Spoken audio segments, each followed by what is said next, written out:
At UFC 280, two of the best bantamweights met inside the octagon as Yan put his #1 contender status on the line against the surging Sean O'Malley.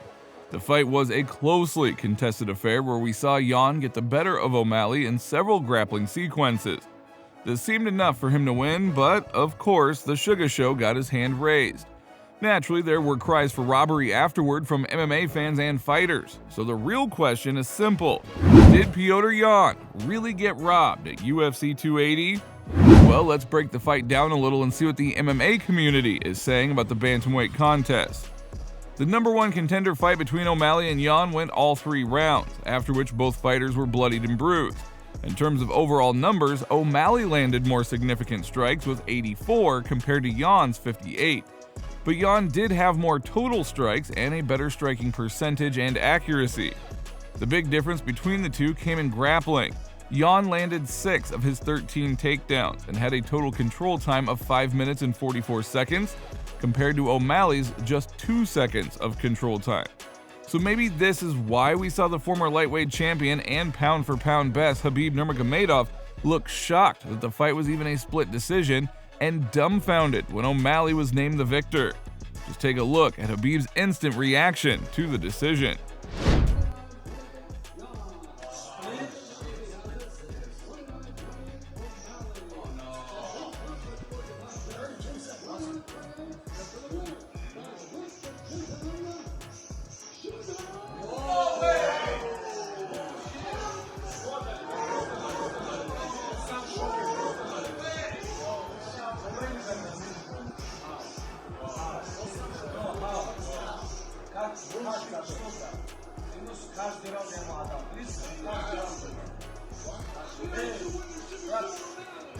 While one of O'Malley's verbal rivals, the former bantamweight and flyweight king Henry Cejudo, went as far as to call the decision the worst robbery in MMA history. Just take a look at Triple C's live reaction to the decision. He's like, let me meditate. Maybe I could win.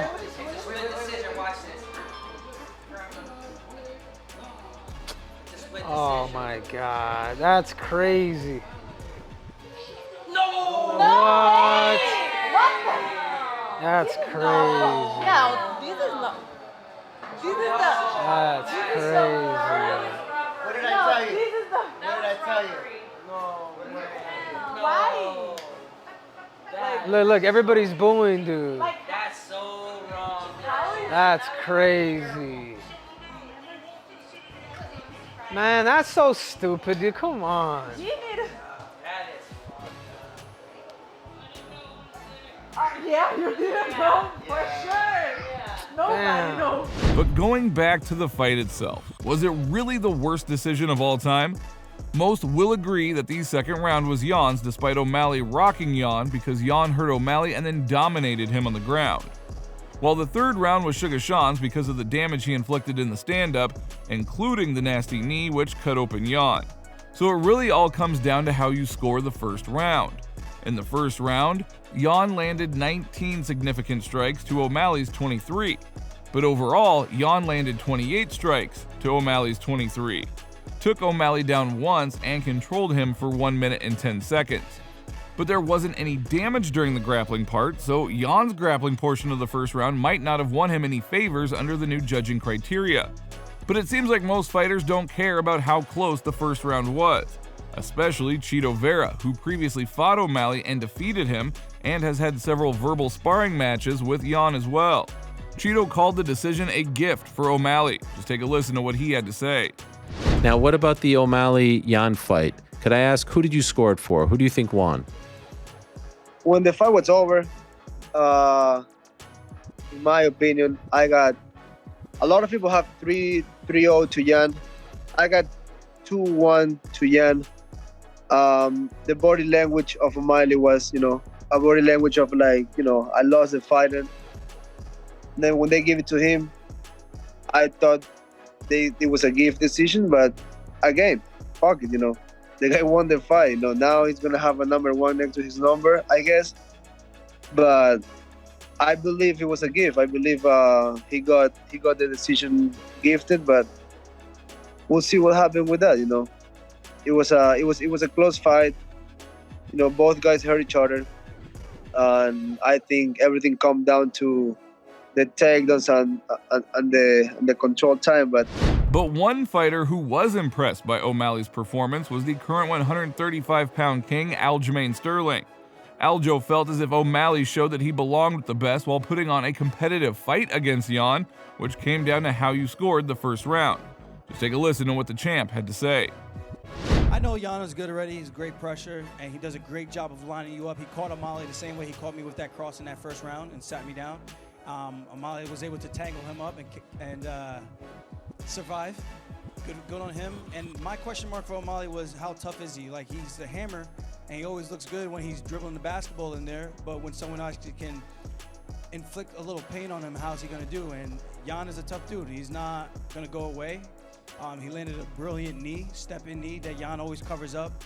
I try to capitalize on that. Hopefully I was trying to do something similar, but he landed it pinpoint, and he had a great fight. That first round came down to the first round the same way it came down to the first round with my fight with Yan. So it's an interesting time in this bantamweight division. There's so many options. I thought O'Malley did his thing. He looked good. I thought Yan did his thing. He looked good as well. It was a very competitive fight. O'Malley showed that he belongs. And I think he also showed just how deep and stacked this bantamweight division really is. UFC president Dana White also believes this was an extremely close fight to call, and it could have gone either way. This is what Dana had to say after the event was over. What did you think of Sean O'Malley's win? Yeah, well, we discussed this going into this fight. Lots of people were like, why are you giving him this fight? It's too soon. He shouldn't be taking this fight. Sean Shelby was right.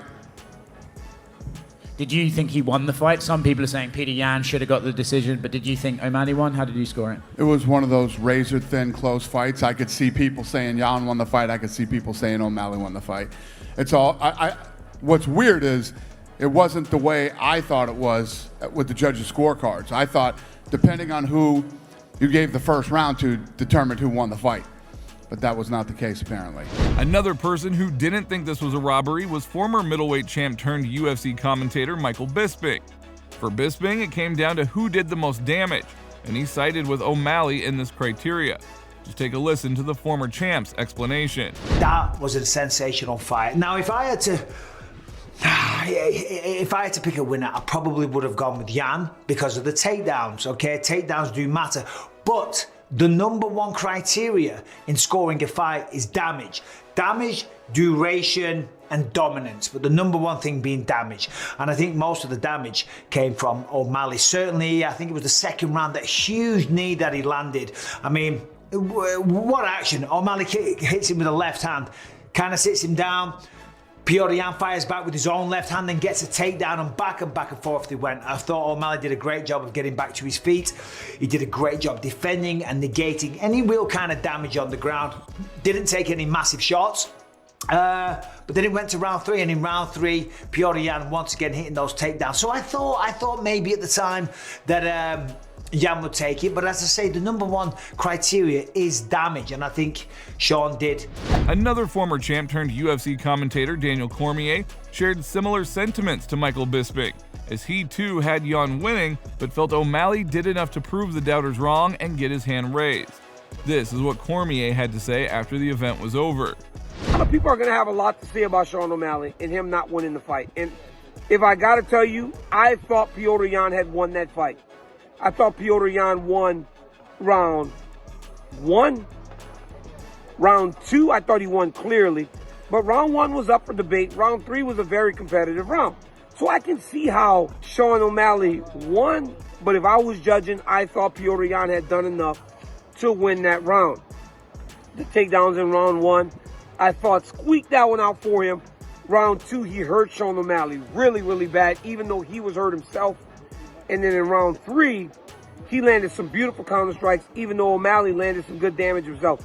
We have never seen anyone do to Petr Yan and put that type of damage on him like we saw Sean O'Malley put on Petr Yan tonight. Sean O'Malley belongs at the top of this division, and he showed that in winning the fight. Because it don't matter what you feel. It don't matter what you think. He got the decision. Now, it seems that there is a vast group of fighters who felt as if O'Malley had done enough to warrant a decision. But it is telling that even within this group, almost everyone starts off by saying that they thought Yan won. So the case for a robbery is there, but it's kind of a weak one, as it's hard to call a fight a robbery when it comes down to an extremely contested one round where both parties had their moments. But what do you guys think? Was it a robbery, or did O'Malley do enough to get the W in your eyes? If you enjoyed this video, then please give it a like and don't forget to subscribe to the channel. Hit the little bell beside it so that you're notified the next time we upload a new video. And with that being said, you just watched us break down whether or not Petr Yan was robbed at UFC 280. We'll see you next time.